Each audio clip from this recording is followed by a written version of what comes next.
Welcome back to the Cozy Rosy Crochet channel. I am so excited to be sharing with you today the toe section of the Holly and Berries crochet stocking, along with creating our hanging loop. If you've missed any of the other parts of this stocking pattern so far, you can find them all linked below in the Christmas playlist that I have linked. And if you prefer to follow along with the written pattern at the same time, that's also linked below for you, so you can go ahead and find that written pattern too. Already in this pattern, we've learned how to seam using the mattress stitch. We've learned how to turn a heel, and today we're going to be working in continuous rounds. For that, I would recommend having a stitch marker to hand so you can keep that first stitch of the round marked. Just saves you having to count too much as well. I'm going to be working with my colour B, which I'm using PaintBox Yarns Simply Chunky, which is a size 5 yarn, and this is shade Paper White, I believe it's called, which is shade number 300.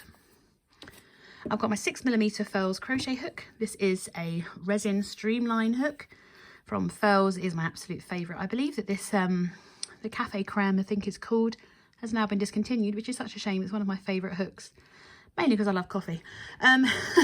We are going to be joining our colour A with the right side of our stocking facing us. So let's work out exactly where it is we need to be joining. So we're going to be joining in the first stitch after our seam, okay, with the right side of our stocking facing us. So here's my seam of my foot, and you can see there's the seam. I've got a little loop there from where I sewed badly, and then I have a chain one, which is this little bit here, and I want to be joining into a stitch, which is just there. So you've got a little chain one, and we need to go into the stitch itself. So I'm just going to pop my hook through. Not going to use my stitch marker at this point. Ugh. There we go, and that's where we need to be joining. So we are joining in the first stitch after our seam, and we're joining in the colour that you want your toe to be worked in. I am working in my colour B, which is this matches my heel as well. So once we've located the stitch that we're joining into, I'm just going to place my yarn over my hook with the tail away from me, and just use my hook to bring it back through. And then to secure it, we're just going to do a little chain one. We're then ready to work round one of our toe. So as I mentioned, this is worked in continuous rounds. So we're going to start by working back into the same stitch that we worked that chain one. This chain one does not count as a stitch. So we're going to reinsert our hook, yarn over, bring a loop up, yarn over and pull through those 2 loops, because this whole toe section is worked in US single crochets. So each round and each stitch is going to be worked in US single crochets, which is the same as a UK double crochet. And for round one, we're just going to work 1 single crochet into each stitch around. So there's the first one, and there's our next stitch. And I'm going to work over my tail at the same time because I'm really lazy and I don't want to have to weave it in. No one's wearing these stockings, so there's no need for me to worry about toes being wrapped up in loose yarn. So go ahead and continue to work 1 single crochet into each stitch around, and I'm going to meet you back when you've worked your last stitch before your seam. So work around and I'll meet you there in a moment. So once you've worked the whole way around each and every stitch, you should now have a stitch count of 33 single crochets worked the whole way around the base of your stocking, and this is the beginning of our toe. So rather than slip stitching, kind of inserting our hook and slip stitching to join, this toe is actually worked in continuous rounds, which means they're not joined, okay? So instead of joining, we're just going to work the first stitch of round 2 into that first stitch. So this opening here marks the end of round 1. You should have a stitch count of 33, and we're going to go into round 2 by inserting our hook under the first stitch that we made. Mine's a bit tight because I pulled my end through to neaten up those ends, and instead of where we'd normally just yarn over, pull through and straight through the loop on our hook, we're going to work the first stitch of row 2. We're going to work the first stitch of round 2, which is another US single crochet. So we just yarn over and bring our hook back through, yarn over and pull through 2, and this stitch becomes the first stitch of round 2. And just like we did with round 1, we're just going to place 1 single crochet into each stitch around, but I'm going to grab my stitch marker before I go any further and mark the first stitch that I made. That way I don't need to count as I go around. I know my stitch count is correct, and I just need to work all the way back, and the end of round 2 is going to be the stitch before my stitch marker. So I've marked my first stitch of the round ready, so when I get back to it I know I've reached the end. So mark your first stitch and then continue to work around, placing 1 single crochet into each stitch around, and I'll meet you at the end of round 2 ready to go on to round 3, where we're going to start to decrease these stitches. So I'm just working in my final stitch of round 2, which for me is the stitch before my stitch marker, and that marks the end of round 2, and we now have 2 rows in our second colour, or our colour B, with 33 single crochets. And if you're sitting there wondering, Fiona, why are we not just slip stitching and joining? Working in a continuous round means that we don't have that kind of seam that would normally show in amigurumi patterns and things where you work in joined rounds. Just trying to make this as neat as possible for us in the easiest possible way, and simply marking that first stitch is the easiest way of doing that and working in continuous rounds. So as I said, at the end of round 2 you should still have a stitch count of 33. It's important that your stitch count remains the same, because now we're going to start decreasing as we work around. Going into round 3, we're going to work 1 single crochet into each of the next 8 stitches, and then we're going to work a decrease. I'll tell you more about the decrease when we get there, because I'm going to encourage you to try the invisible decrease. So into my first stitch, I'm going to place my first single crochet, so that is number 1. Number 2, I'm going to stop and just place my stitch marker back into my first stitch that I made of round 3. I need to do a few more single crochets yet. We'll have to do 8 before we decrease. So that was 1, 2, 3, 4, 5, 6, 7 and 8. So the pattern is written that you would work a single crochet 2 together. So to do a single crochet 2 together, you would insert your hook, draw up a loop, insert your hook into the next stitch, draw up a 3rd loop, and then yarn over and pull through all 3 loops. The problem with that is it looks, if I'm honest, it looks a bit janky. You can see the holes, you can see where you've decreased. So instead, I'm going to encourage you to work an invisible decrease. And what this does is it's worked into the front loops of the next 2 stitches, no yarning over in between, and it just makes it look like you've worked 1 stitch and there's no holes where you've decreased. So let's go through the invisible decrease together. So to do this, we're just going to insert our hook underneath the front loop only of the next stitch. You can see the back loop is still there. We then insert our hook under the front loop of the next stitch. Again, you've got that back loop just behind. We then yarn over, bring our loop through. We only have 2 loops as we would for a normal stitch. Then we yarn over and pull through both loops. And look how much better that looks than having those 2 holes. I'm going to pull that back out and show you once again what we're aiming to do. So we're going to go through the front loop and then the front loop.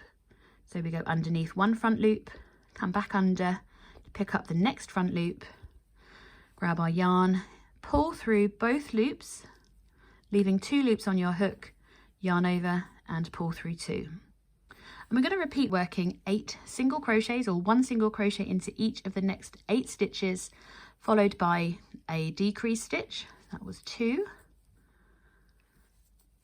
3, 4, 5, 6, 7 and 8. And at this point we're ready to work that decrease stitch once again. If you want to do this traditional single crochet 2 together, you just simply insert your hook, bring a loop up, insert your hook into the next stitch, bring a loop up, then yarn over and pull through all 3. But if you would prefer to do that extra neat invisible decrease, I'll remind you again how we do this. We insert our hook underneath the first front loop, straight underneath the next front loop of the next stitch, yarn over, bring a loop up as normal for a single crochet, yarn over and pull through 2. think it looks so much neater than a single crochet two together. I will let you know that this invisible decrease is designed to only work when you've got the right side of your work facing you. Main reason being, from behind, it's not as neat. So this is why it's used a lot in amigurumi, because most people show the right side of their projects in their amigurumi projects. And when you're working in a continuous round like this, or in the round, most times you're showing the right side of your project. You wouldn't use the invisible decrease on a normal worked in rows project, because you would see that side on the other return. We're going to continue to repeat one single crochet into each of the next 8 stitches again. That's 2, 3, 4, 5, 6, 7 and 8. We're then going to work another invisible decrease. So we go under the front loop of the next stitch, under the front loop of the next again, yarn over, pull through, yarn over, pull through those 2 loops on your hook. And then we should have 3 stitches remaining before our stitch marker. And we're just going to work 1 single crochet into each of the next 3 stitches. So we've worked 3 decrease stitches in this round, which takes our stitch count down to 30. So at the end of round 3, you should now have 30 single crochets. Double check your stitch count before going on to round 4, because again in round 4 we're going to be decreasing again, just like we have in round 3. I'm just going to remove my stitch marker, ready for the start. And for round 3, we're going to begin by working 1 single crochet into each of the next 7 stitches. So that's 1 and 2. I'm going to just pause for a moment while I pop my stitch marker back in.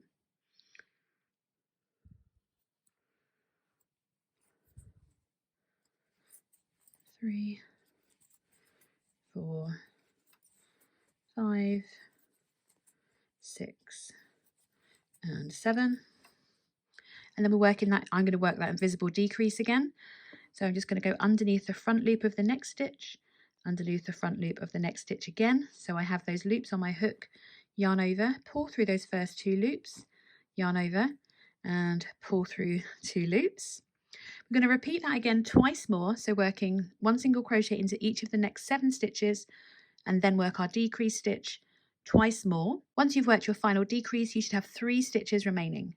So I'm going to meet you for those last 3 stitches. Just keep working 7 single crochets followed by a decrease stitch until you just have 3 stitches remaining, and I'll meet you there to work our final 3 stitches. So I've just worked my last invisible decrease for this round, and we should have 3 stitches remaining, and we're just going to work 1 single crochet into each of the next 3 stitches, and that brings us to the end of round 4, and we should be back to our stitch marker. At the end of round 4, you should now have a stitch count of 27, because we've decreased 3 times again, so that reduces our stitch count by 3. We're going to go straight into round 5, so we're just going to remove our stitch marker, ready to begin round 5. And with round 5, we're actually going to begin with our decrease stitch. So across the next 2 stitches, we're going to work our invisible decrease. So we insert our hook under the front loop of the next stitch and into the front loop of the next stitch along, yarn over, bring our loop up, yarn over and pull through 2. That then becomes our first stitch. We're then going to work 1 single crochet into the next 3 stitches. So that's 1. I'm going to mark my first stitch where we did that decrease, so I know where we started this round. So we're doing 3 single crochets. That's 1, 2 and 3, and then we're going to decrease again by inserting our hook under the front loop in the next and the next. So we have those 2 loops, bring our hook through, yarn over and pull through 2. Now we're going to repeat this all the way round to the end of the round. So we're going to work 1 single crochet into the next 3 stitches and then follow that by our invisible decrease all the way around. So we're working 1 single crochet, 2 and 3 before we then decrease across the next 2 stitches. So we insert our hook under the front loop, under the front loop, and then pull through 2. Then another 3 single crochets followed by a decrease all the way back, and you should finish with a decrease across the last 2 stitches to get back to your stitch marker. So keep working your 3 single crochets followed by your decrease all the way around, and I'll meet you at the end of round 5. So I'm just working my final decrease across the last 2 stitches of round 5. And now our stitch count for round 5 should be just 21 single crochets. It's dropping fast now, isn't it? So already, if we stop and take a peek, you can see that we're starting to bring the toe in to finish off this stocking. So going into round 6, we're going to single crochet into the next 2 stitches. That's 1 and 2. We can then place our stitch marker into our first stitch, and then we are ready to work our first decrease. So we decrease across the next 2 stitches, and we're going to repeat this all the way around to the last stitch. So we're working 1 single crochet into each of the next 2 stitches, followed by a decrease. Just repeat this all the way around to your last stitch, and we're going to work 1 single crochet into that last stitch. That's where I'm going to meet you in a moment, ready to go on to our next round. Just finishing my last decrease, and I have 1 stitch remaining, which is where we're going to place our final single crochet of round 6. There we are. And now our stitch count is only 16. Believe it or not, the next round is our final round of our toe. So I'm going to remove my stitch marker for a moment while we go into round 7, because in this round we're going to decrease across each pair of stitches. So effectively we're decreasing on all stitches. So we're going to halve the stitch count down to 8 for round 7. So we start by working a decrease into the next 2 stitches. It's going to be a little awkward because it's a little bit small now. There we are. I'm going to decrease across the next one. Now I'm not going to trust my counting, so I am going to place my stitch marker back into that first stitch that I worked. So we've got 2 decreases already. Here's the next one. So we're literally just decreasing across all the stitches to halve our stitch count. There's another decrease.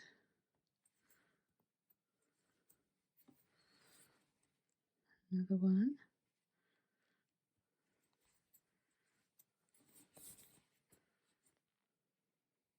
Make sure that you're moving far enough away, because when you're working these decreases, they feel like they're quite close, they're quite far away from each other, and sometimes you can feel like you're working into the same stitch again. So just take a moment to make sure that you're not working back into a stitch that's been pulled. So you're working into the next 2 stitches. I'm to move to flip my stocking around. So we're already to the last decrease on our toe. I'm just going to decrease across these next 2 stitches, and that finishes our pattern. I'm going to remove my stitch marker and just slip stitch into that first stitch before I am ready to fasten off.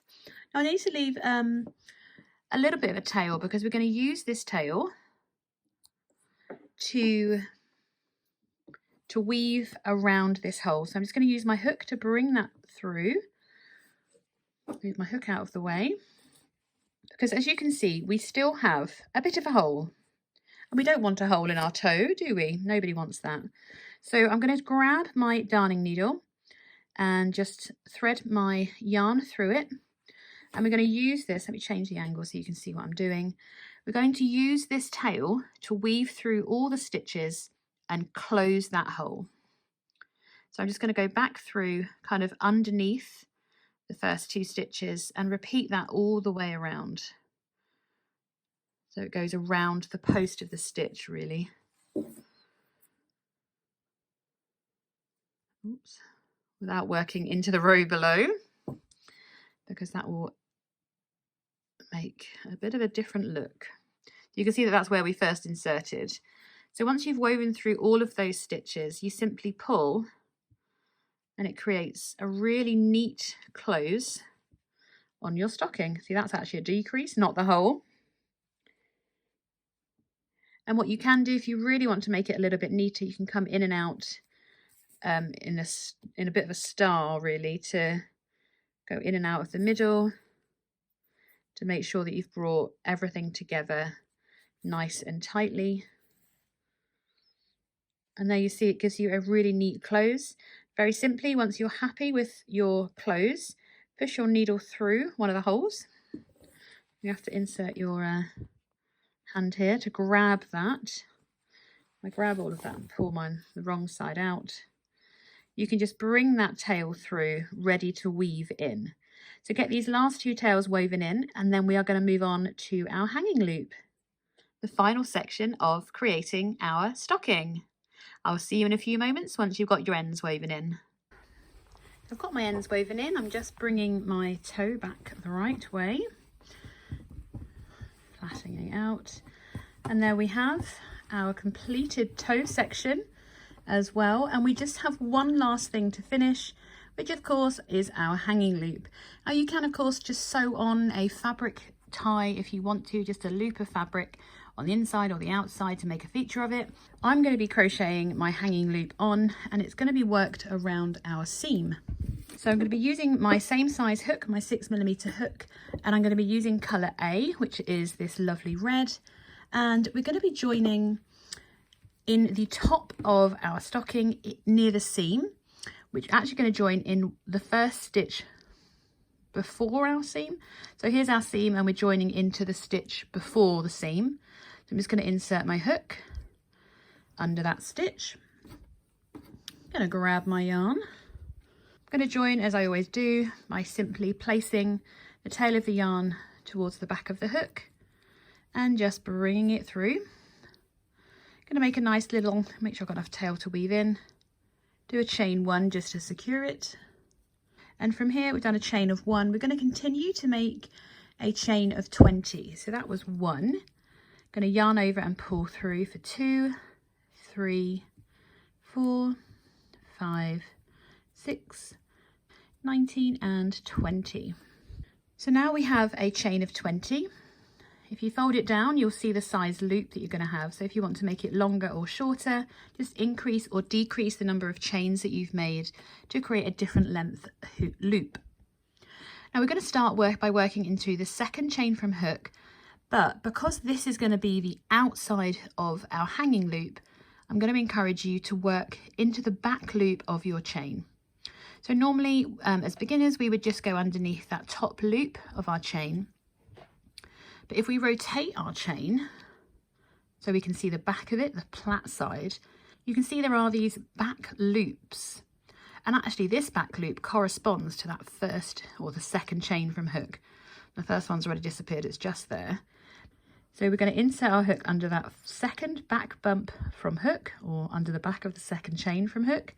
We yarn over, bring our hook through as normal, yarn over and pull through 2 loops. And as you can see, once you've worked the first one, the back bumps almost become a little bit more apparent. If you flip it over to the front, you can see your normal chains, and you can see the back bump is just corresponding with that top loop of that chain. So we're going to work 1 single crochet into each of the back bumps of the chain down, back towards the leg of our stocking. I'll work a few more so you can see that I'm also finding it a challenge. There we go. But the reason why I like to do this is you can see that the whole stitch is left behind, even though you've worked into the chain. And it really does give you a nice edge or start to any project. So continue to work into the back bump of each chain across, and I'll meet you at the end of row 1.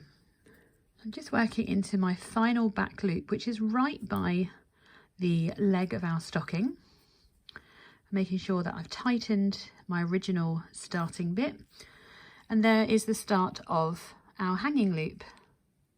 So once we've worked that final stitch, we're going to slip stitch into the same stitch that we came out of, that starting chain that we drew up. I'm just going to slip stitch over my tail at the same time. We're then going to work a chain of 1 ready to go into row 2. And for this, we simply turn our work and work one single crochet into each stitch across. So we're working back up our hanging loop, effectively working one single crochet into each stitch. So if you work into each stitch across, I'll meet you at the end ready to fasten off and to sew on our hanging loops. Just working my final stitch, and from here I'm going to work a little chain one, and we're going to fasten off. We don't need a massive tail because we haven't got much to sew up. I want to make sure that I'm able to weave in those ends as well. So I'm just going to pull that through and get rid of everything. We are going to need our darning needle again.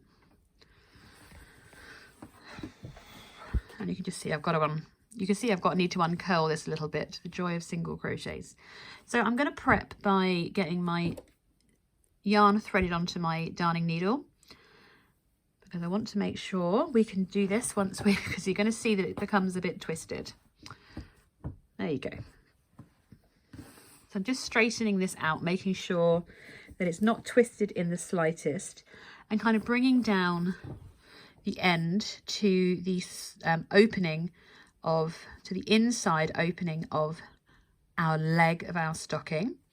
We've got this end here, which we're also going to use to sew in a moment.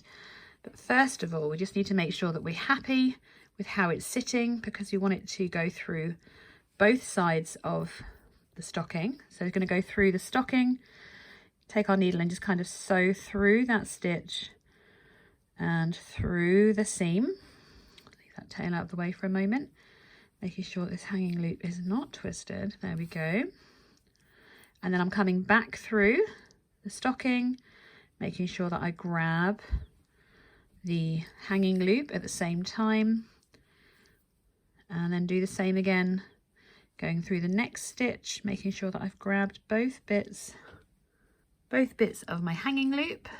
Again, I'm going to weave through a few times to make sure that we are happy with how the hanging loop is sitting, that it all looks nice and secure. It's going to be able to support all these presents it's going to be stuffed with. A girl can dream, right? There we go. And again, once we're happy, we can just make a little knot through one of the stitches, and then we are ready to weave in these final two ends, and that completes. Let's just pretend I've done that. Ta-da! And that completes our hanging loop. And the completion of our hanging loop completes the Holly and Berries crocheted stocking. I really hope that you've enjoyed this crochet along, and of course stitching up your very own Holly and Berries stocking. I'd love for you to tag me in a photo of your completed stockings or your incomplete stockings if you're still working on them. And I'm excited to say that one of the next tutorials that's coming out is going to be for some mini stockings. Now these are super simple and very beginner friendly. There are no turning of heels on this one. But you can make it in, I've made that into a garland. You can make them into stripy ones or plain ones. So yeah, a little bit more of a simplified version, but will look great alongside. Oh my goodness, it really does show how giant this stocking is.